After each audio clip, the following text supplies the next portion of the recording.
very warm welcome to episode 41 of my Doll's House Diary.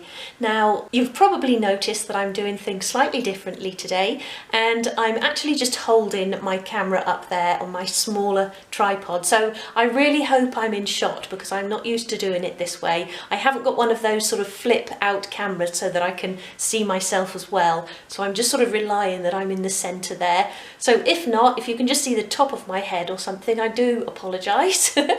Anyway, in today's episode, I want to work on the little hallway at the back of the top landing. So let me just zoom you in there. So you'll probably know by now that this front area is going to be the bathroom.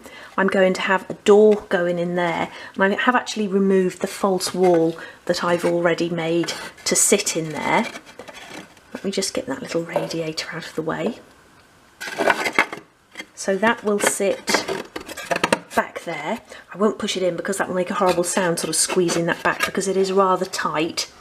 And I'll make a door to go in here which will open out that way into the back hallway there. So what I want to do is, I'm already working on the door. I'll show you how far I've got with that in a moment. So the door which will lead then into the guest bedroom. So I've made a start on that.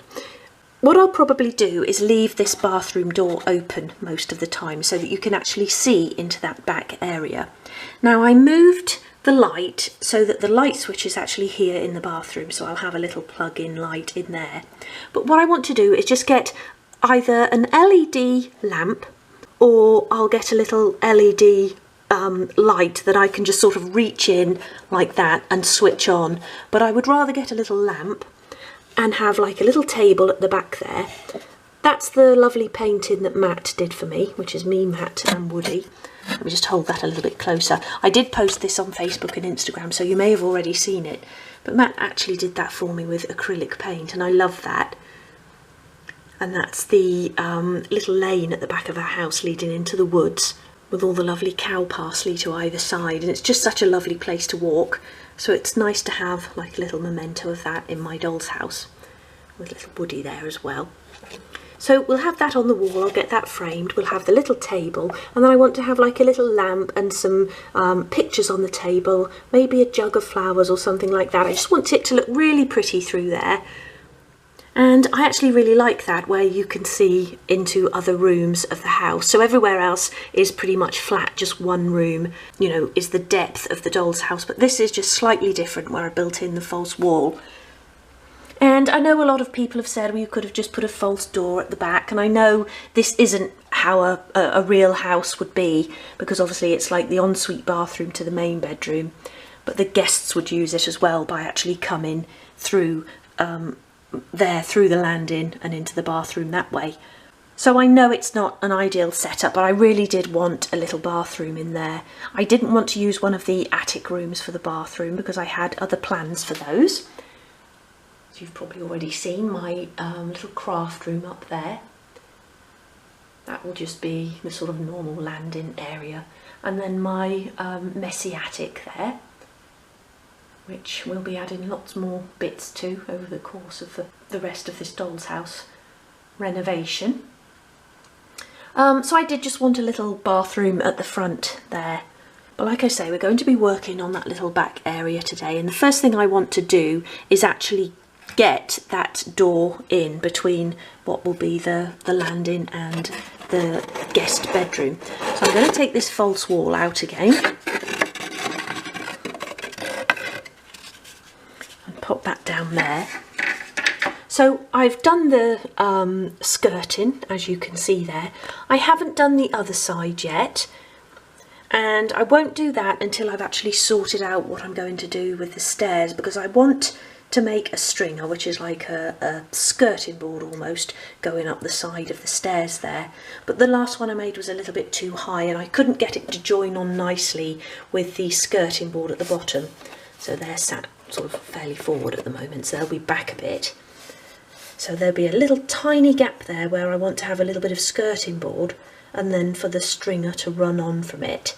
So I need to work out how I'm going to do that, and then whatever skirting board I use down here, I'll then use at the top there which the stringer will join on with, and it will then join in with this piece of skirting board. So I've just got a little bit of paint to touch up on that back skirting board, which you probably can't actually see on camera, but I touched up the wood dye on the flooring, and I splashed a little bit on the skirting board, so I just need to touch over that. But everything else in there is done. And then what else I want to do is actually build a surround for the loft opening, and actually build like a little lid to go in there and get those painted and put up. And then what I'll actually do is just make a little ladder that we can just stand at the back there as the access actually to the attic rooms or the loft. Okay, so let's head back into my workshop and I'll show you how far I've got with that door. Okay, so I've got my frame here and I've drilled the holes in the top and bottom of that, and then I've cut my main piece for the door and then the mouldings for both sides, so I'm ready now to bevel those and then fix those on. But I also just wanted to give you a bit of an update on what's been going on, and can't see you those on, and why I haven't posted to YouTube much lately. And it's really just because I was finishing off the little Harbour Homewares shop for my Patreon channel, and it was the final sort of part, and it was a 3-part episode in the end. 2 of them were 1 hour and 20 minutes and the final one was 1 hour, so it was a really sort of epic part, but it was a lot of fun. So we finished off the shop floor and the entrance hall and landing, and then we actually did in the last one we did an official opening, and we also used a green screen to shrink me down and actually go inside the shop, which was a lot of fun. And I can actually show you the shop now it's complete, and there it is, and I'm really pleased with this. It was a 25-part series in the end, but lots of double episodes in there. So I think I worked out in the end there's probably about 40 episodes of probably all around 1 hour, if not more, making up that series. And we put the little open sign around in the final episode as well, and cut a ribbon there to the door. So I'll move these and I'll show you the inside as well. And everything you see here on the outside and on the inside was a tutorial. I've got a little street sign at the side there as well. Beachcomber Street. Let's open this door. I had a bit of trouble with the door because right from the start, when I actually first got the shop, the door didn't fit correctly. So I'll do a little bit of troubleshooting there. And there we are, there's the downstairs. And our little shopping baskets there on a stand as well. Got some pinwheels over in the corner there. The shopping bags, which I'm sure you've all seen the tutorial for here on YouTube. Super easy to make, and they look really nice as well. And then just lots and lots of bits in there. Like I say, everything was made. And all of the sort of paper items you see, I share the PDFs over on Patreon, so you can download those as well. And just lots and lots of details in there, which you know I love. I love adding, you know, lots of accessories to shelves and things like that. And then the upstairs as well, which was the sort of bed and furniture department. Again, tutorials for all of those pieces over on Patreon. And then in the entrance halls I used prints of all of the paintings that Matt has been doing and that I've been selling in my Etsy shop.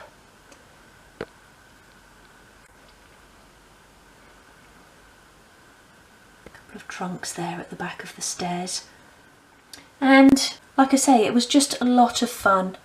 And people have been asking if I'll be sharing this on YouTube. The answer at the moment is no, because I know there's a lot of people that are sort of new subscribers to my Patreon channel, and they're still working their way through this series. So that really kept me busy. And then tomorrow, which I'm really looking forward to starting on, is the Mountfield. And again, this will be another Patreon series, so this will be the second series. The shop was the first, and I'm turning this into a 1940s house, so really looking forward to starting that. So before tomorrow, I need to give my craft room a really good tidy. So I've got all of the things really from little Harbour Homewares still stacked in the corner there, but I'll need to sort all of those out and put them all away in cupboards. And then just a little bit of tidying to do in here. Need to get the vacuum cleaner out. And there's lots of flies and things coming in and not going out again, so I need to sort of clean all the window ledges and things. So quite a bit to do to get ready for sort of starting filming tomorrow. And then on book 6, I'm working on the final project for the home office. This is it here, sort of halfway through, and it's another one of these chairs. And this chair I originally did as a tutorial on Patreon as well, little office chair. So I'm remaking that, and we'll obviously cover it in some fabric that will match the black and white there. So I'm halfway through that tutorial, and then that will be this little room finished. I anticipate there's going to be about 6 rooms in the book. So once this room's complete, I'll be making all of the accessories to go in there, and those I will be sharing on YouTube, but not until the book is published, so that will be a while away. But I will start filming all of those as I start making all of the sort of stationery items and everything to go in an office. And then over here as well, I'm working on a modern coffee table, again, which will be the next tutorial for Patreon. Share a tutorial every month on there. And that's about it. So I really just wanted to give you an update of why I haven't done a lot on YouTube lately.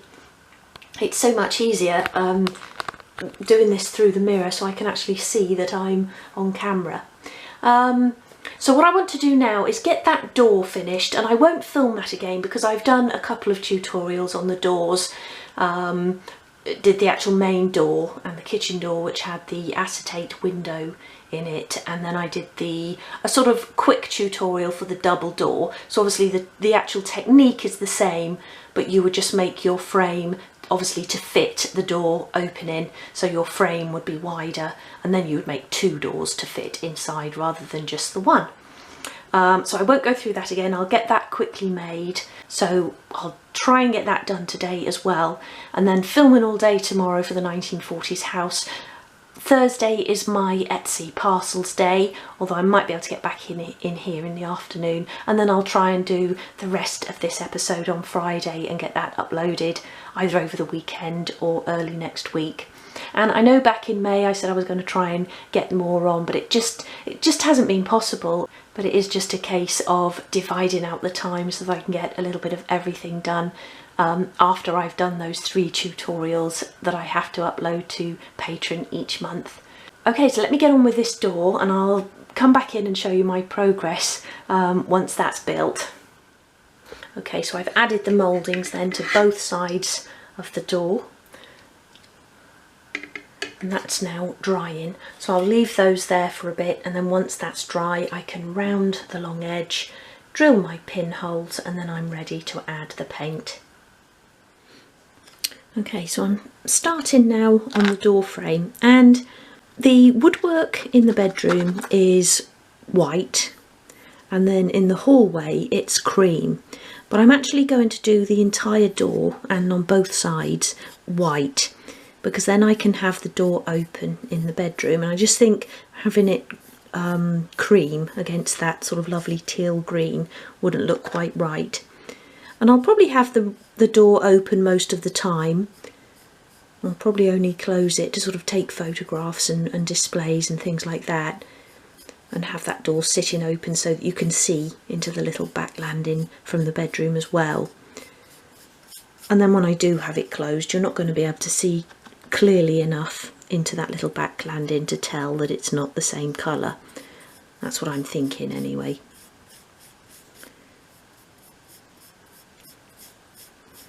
So I didn't have any of the North Pole white left, so I'm actually using another white called white cotton. But with white, you know, there's not really a lot in it.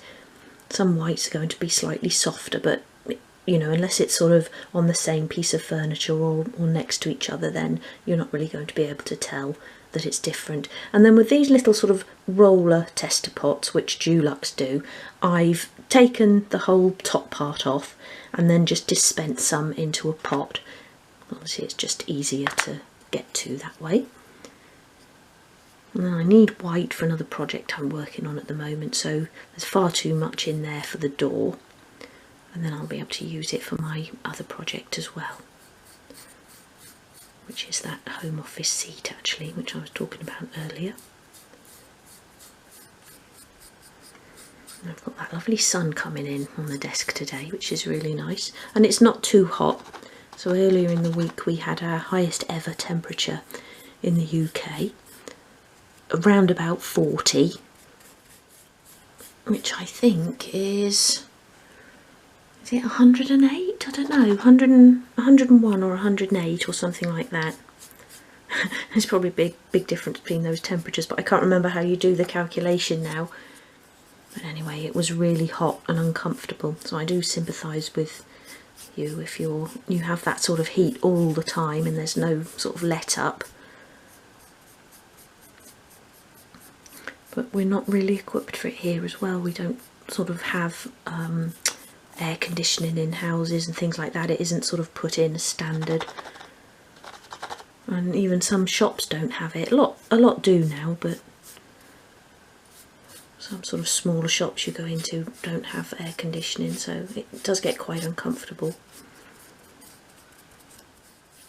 And with this frame you only need to paint this inside edge bit, because obviously the sides are covered with your door surrounds. Just go around that inside edge. So that's one coat on each of those pieces now. I'm going to leave that to dry completely, and then I'll give that a gentle sand and then do the second coat. And now I want to make a start on a little table for the landing. Okay, so I've got all of my pieces cut here, and I'm just doing a really simple side table.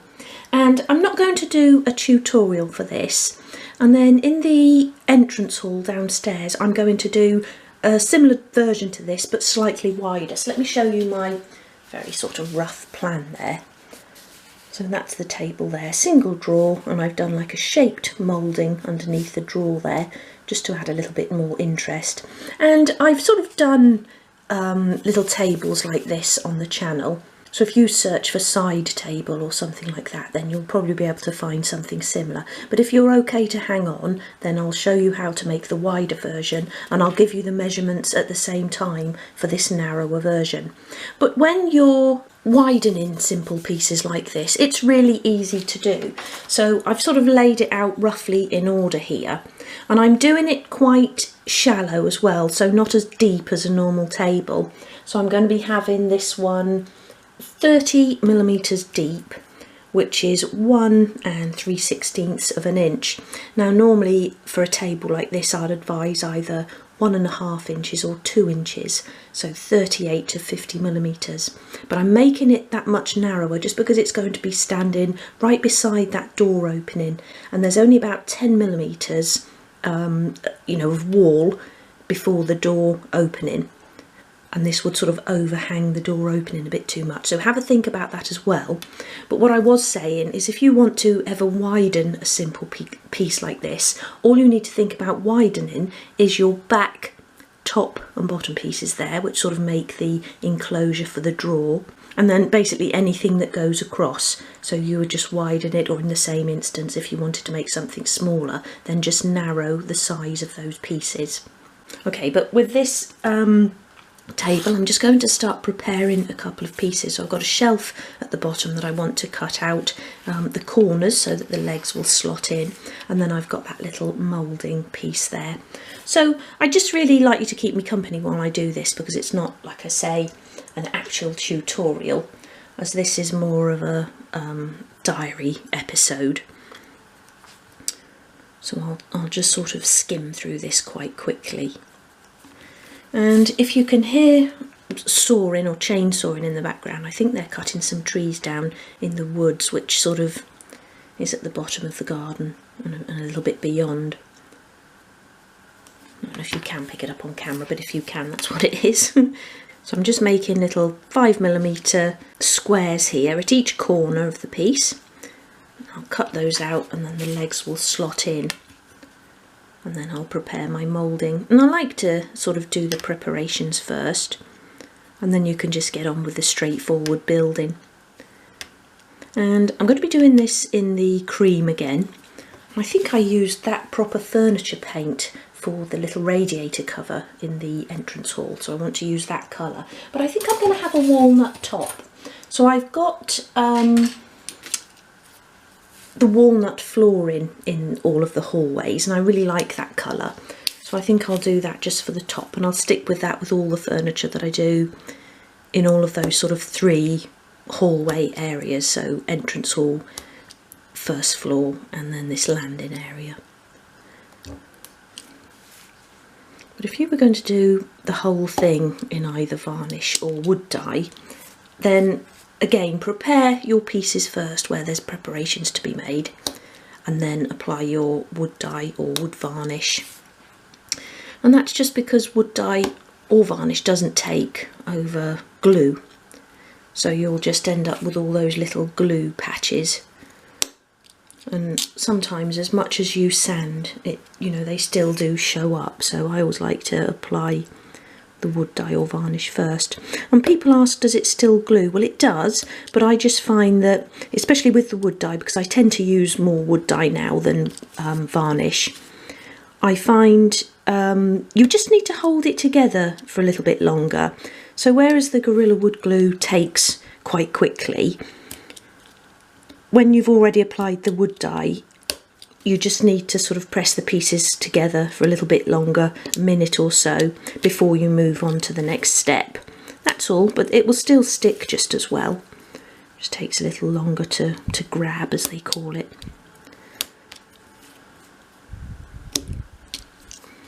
Okay, so there's my little shelf piece prepared. And then with this, I just want to cut a sort of little curve in the centre, but not right from the corners. I'll sort of go in a little bit, and again, just to keep things looking uniform, I'm going to just go in again by that 5mm, which is sort of 13/64 of an inch. I'll do that measurement at the top as well.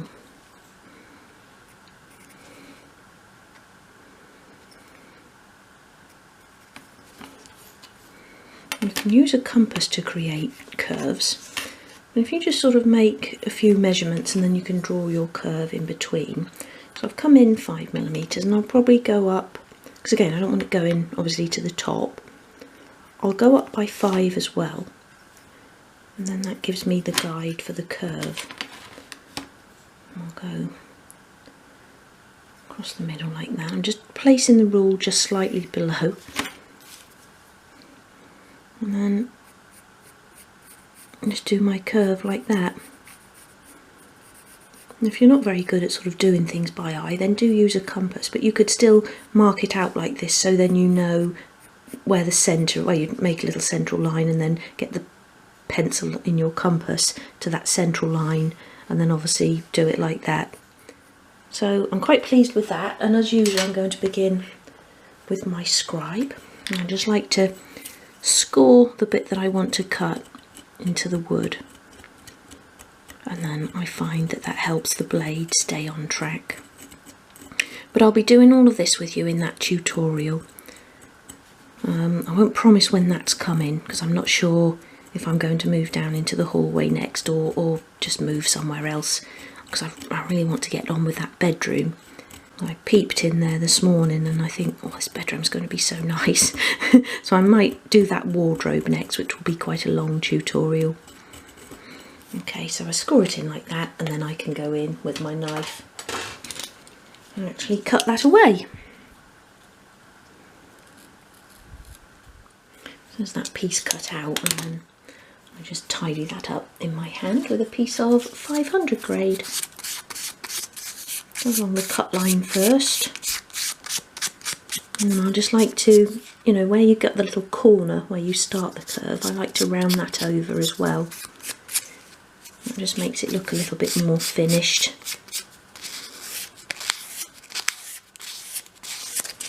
And if you've cut unevenly as well, here is where you can even it out. I just need to take a little bit more off that side. Like that, and then pop it down on your work surface. Now just change over to a 240 grade, something a bit harsher, and get rid of your pencil lines.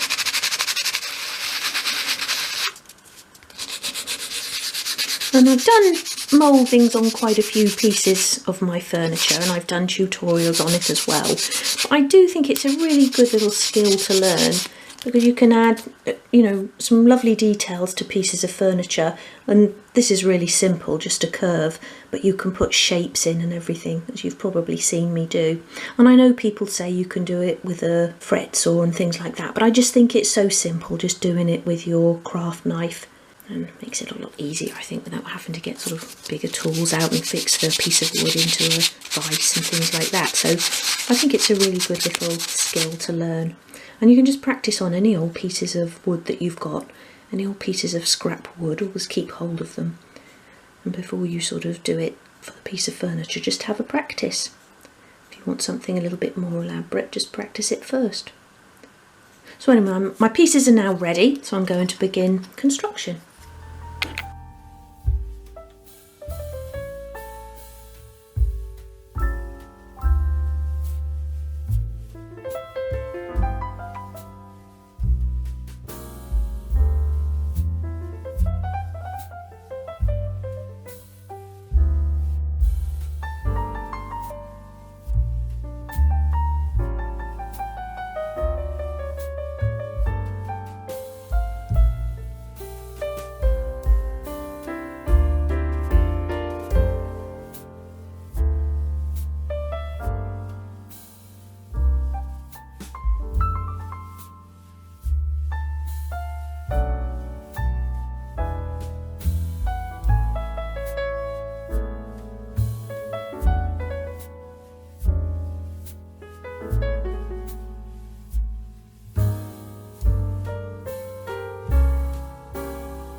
Okay, so I've got a bit of masking tape there holding the table together as the glue dries. I've constructed the drawer, that's drying as well, and I've also beveled the top part, so that's all ready to attach once the table is dry. So I'm going to leave those now and go back to my door and apply a second coat of paint. So I was having trouble squeezing any more paint out of this little tester rolly pot thing. And into my big pot. So I managed to get a little bit out, but then I just ended up cutting it in half in the end. And I used my magic scissors to do that, and these are really good. They'll cut through anything, aluminium and strong plastic and everything. So I really like using those. And then there's far too much in there, so I can then cover that up with some cling film once I've finished with it, and still use that for another project. So let me find my brush. And I've given both of these pieces, the frame and the door, a really good sand. Actually, I'm going to start in that pot because there's only a little bit in there.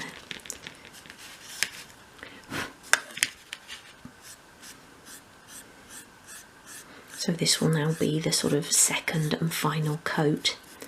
And then I can actually get the door fitted into the doll's house, which I'm really looking forward to doing, because that's going to make a really nice difference to, especially to the guest bedroom. It sort of looks all open and messy in that corner because of the jagged door frame. So I'm really looking forward to getting that done, and then doing a bit more in there. And I'm laughing because I just want to do it all at once. I'd love to sort of carry on in there and do some more accessories, but I do want to make a bit more furniture for the main bedroom. You know, and that's, I think, the beauty when you're working on a doll's house. You don't have to do it all room by room. I know some people do, and I can see, you know, why people enjoy doing it that way. Get one room completed and then move on to the next one. But I have sort of so many ideas buzzing around all the time. I just want to be working on all of the rooms all the time. So I sort of like to flip from room to room, but it's obviously that's just a personal choice, and however you know, like to do it. That might be interesting actually in the comments. Do you do one room at a time, or, you know, do you just work on what you feel motivated to work on that day? Let me know down below how you play it. Just a light second coat really does make all the difference, doesn't it? It looks so much brighter. So I've done the second coat there on one side of the door, and once that's dry I'll turn over and do the second coat on the other side. And I've just started the drawer there, so I hold on to it by the sides and I do the front and back and the inside of the drawer, and then once that's dry I'll do the sides and the bottom there. And for this I'm using that lovely paint I was talking about, and this is a chalky finish furniture paint, and as you can see it's got a really lovely texture and it's a really good quality paint, and this is a really nice colour as well. It's called Antique White, and it actually probably looks a little bit yellowy on the label on the tin, but when it actually goes onto the wood it's more of a sort of ivory, or more what I would call an antique white. That looks a bit yellowy there, like I say. Okay, so I'll carry on with this. Once I've got the first coat on, I can then apply the second coat to the other side of the door. Okay, so that's the first coat there on the table. I also did the walnut wood dye on the little tabletop there, and I've done the second coat on the other side of the door. So I've put cling film over the paint there. Now, what I think I'll do is, let me turn round, is end this video here. I feel that it's gone on for quite a long time now, so rather than waiting for that to dry and then carrying on, I'll edit what I've done so far of the video, and then I'll carry on later today and tomorrow morning and get the second part of this video up in a day or two. And I hope that's okay with you. So I haven't got done as much as I wanted to today. I don't think I ever do. But I hope you've enjoyed what I have done so far today, and that you're looking forward to the next episode. So until then, take care. Bye.